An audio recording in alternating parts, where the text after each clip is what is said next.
Assalamualaikum. Hai adik-adik. Selamat datang ke Dunia Kreatif bersama Kak Sebi.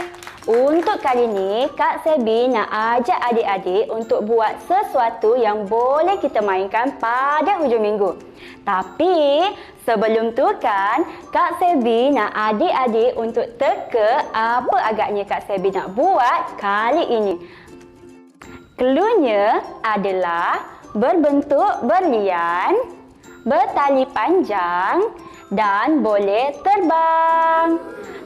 Cuba adik-adik teka. Layang-layang. Wah, pandainya adik-adik. Dunia kreatif kita pada kali ini ialah mini layang-layang. Adik-adik dah sedia? Kalau dah sedia, Hana, Dul, Set, jom kita mula. Baiklah adik-adik, bahan-bahan yang diperlukan ialah Papan pemotong, beg plastik,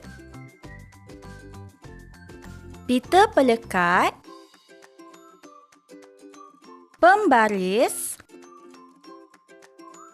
pisau pemotong, gunting, lidi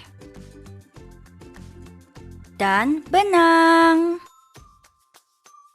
mudah je kan bahan-bahannya adik-adik? Baiklah, jom kita mula.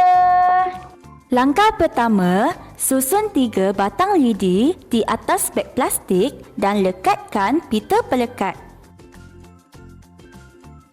Langkah kedua, potong bawah dan sekeliling beg plastik menggunakan pisau pemotong dan gunting. Langkah ketiga, letakkan 1 batang lidi di tengah dan lekatkan menggunakan pita pelekat. Langkah keempat, tebuk lubang di bahagian atas layang-layang, kemudian ikatkan benang. Langkah kelima, tebuk lubang di bahagian bawah layang-layang dan ikatkan benang. Langkah keenam, sambungkan benang atas dan benang bawah.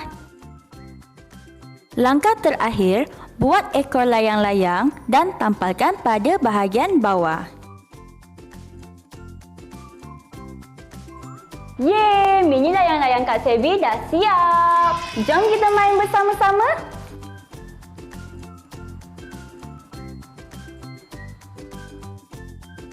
Terima kasih adik-adik. Semoga kita jumpa lagi di keluaran yang akan datang. Bye!